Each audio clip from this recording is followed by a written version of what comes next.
तुम्हें ईजिली मैं समझा सकूं कि वो क्या होता है। तो जस्ट वेट, मैं क्वेश्चन ढूंढ लेता हूँ पहले। जैसे मैं क्वेश्चन यहाँ पे ले लेता हूँ। क्वेश्चन है find 5 rational number, find 5 rational number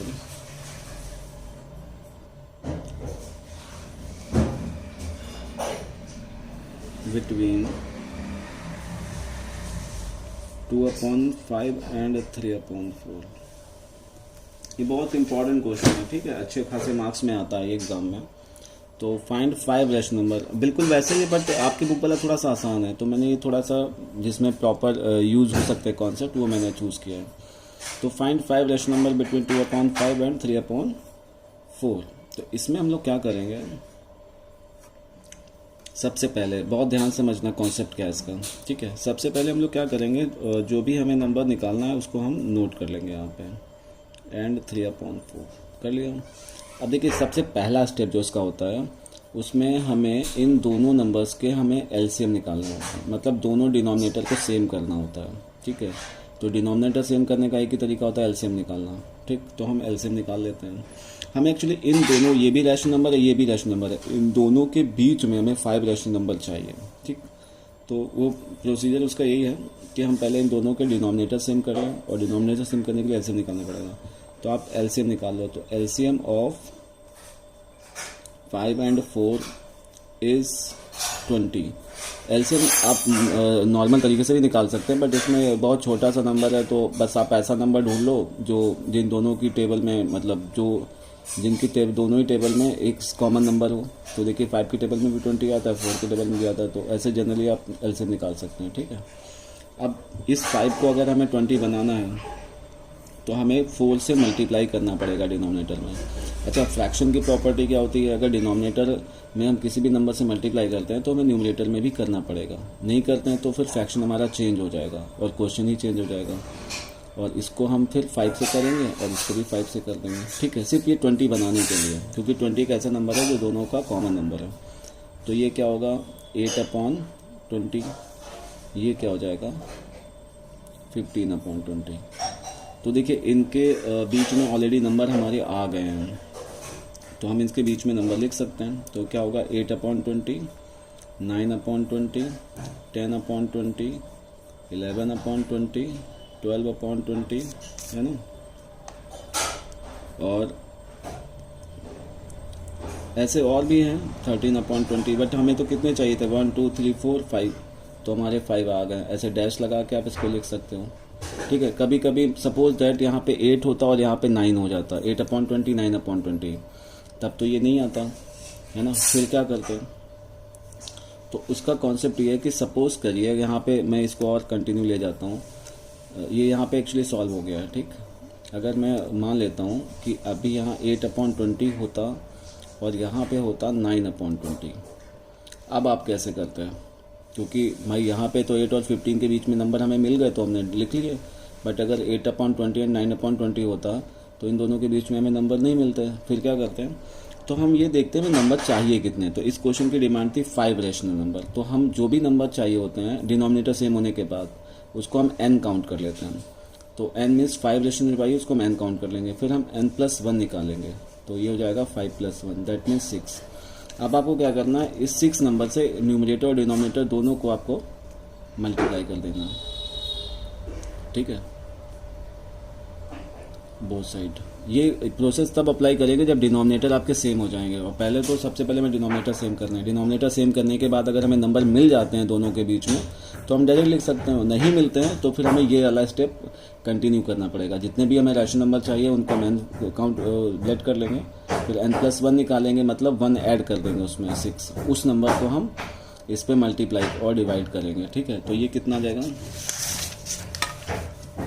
48/2 6 120, और ये आ जाएगा आपका 9 6 54/120। तो देखिए इसके बीच में नंबर आपको अब मिल जाएंगे।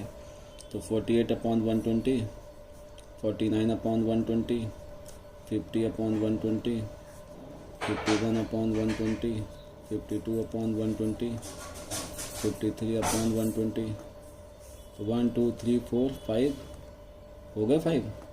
तो बस इस तरह से ये पूरा कॉन्सेप्ट है। मतलब पहले कोई भी फ्रैक्शन दिया होगा उसको हम देखेंगे उसका डिनोमिनेटर आप इक्वल है या नहीं है। अगर इक्वल है तो वेरी गुड, नहीं इक्वल है तो हम इक्वल कर लेंगे। कैसे करेंगे? एलसीएम लेके।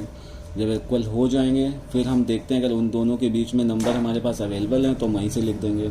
नंबर अवेलेबल नहीं है फिर हम एन कॉन्सेप्ट इस्तेमाल करेंगे, एन कॉन्सेप्ट का यूज़ करके बाकी निकाल लेंगे। ठीक है, तो अब हम अपनी बुक का क्वेश्चन कर लेते हैं। जैसे क्वेश्चन नंबर 2 था आपके एनसीईआरटी का, find 6 rational number, find 6 rational number between 3 and 4। तो यहाँ तो डिनोमिनेटर ही नहीं है, फिर कैसे करोगे? तो डिनोमिनेटर एक्चुअली है, इसको हम 3/1 लिख सकते हैं, ये हमको 4/1 लिख सकते हैं। तो दैट मीन डिनोमिनेटर तो सेम है ना, 1 तो सेम ही हुआ। तो यहाँ पे डायरेक्ट, लेकिन 3 और 4 के बीच में हमें नंबर नहीं मिलेंगे, तो यहाँ पे डायरेक्ट हमें एन कॉन्सेप्ट यूज़ करना पड़ेगा। तो एन की वैल्यू 6 हो गई है, n+1 निकालेंगे, वो होगा 6+1 मतलब 7। तो 7 से आप क्या करो, न्यूमरेटर और डिनोमिनेटर में 7 को मल्टीप्लाई डिवाइड कर दो। तो ये जाएगा 4/1 7, ये भी 7 मल्टीप्लाई कर दीजिए, तो ये आ जाएगा 21/7 और ये हो जाएगा आपका 28/7। अब इनके बीच में आप नंबर जो आ रहे हैं वो लिख लो, 21/7, 22/7, 23/7, 24/7, 25/7, 26/7 एंड 27/7 एंड लास्ट 28/7। तो देखिए नंबर 6 है कि नहीं, 1 2 3 4 5 6। तो आपके ये 6 रैशनल नंबर आपको मिल गया है ना। आसान। एक और बता दूं, एक और बता देता हूँ। ठीक है, एक और बता दूंगा तो एक्सरसाइज ही ख़त्म हो जाएगी। बट डोंट वरी, मेरे पास बहुत सारे क्वेश्चंस हैं, मैं वो दे दूंगा तुम्हें। ठीक है, तो ये तो अपनी कॉपी पे कर लेना, फेयर कॉपी पे। बाकी जो मैं प्रैक्टिस करने के लिए क्वेश्चन दूंगा वो घर पे इसको एक, एक्चुअली तुम्हें मैथ्स की 2 कॉपी बनानी है, दोनों ही रजिस्टर होंगे। एक प्रैक्टिस कॉपी होगी और एक होगी फेयर कॉपी। मतलब रफ नहीं कर, मैं प्रैक्टिस कॉपी का मतलब रफ नहीं होता। ठीक है, एक कॉपी पे हम आपको एनसीईआरटी सॉल्व करवाएंगे और दूसरी कॉपी पे हम जो भी इससे रिलेटेड क्वेश्चंस होंगे, ठीक है, वो भी फेयर ही है, बट एक एनसीईआरटी कॉपी होगी और एक अलग कॉपी होगी।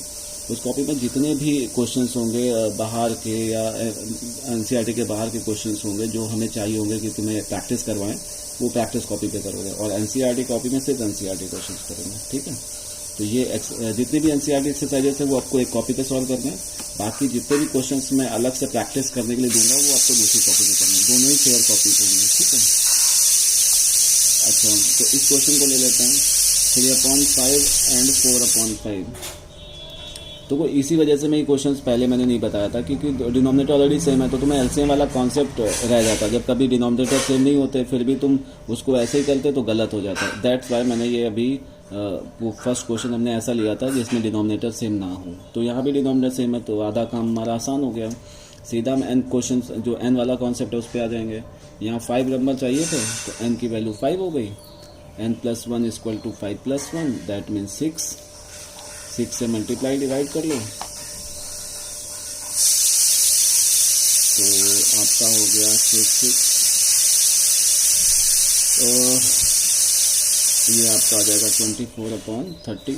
बस इनके बीच के नंबर लिख लो, 19/30, 20/30, 21/30, 22/30, 23/30 एंड 24/30।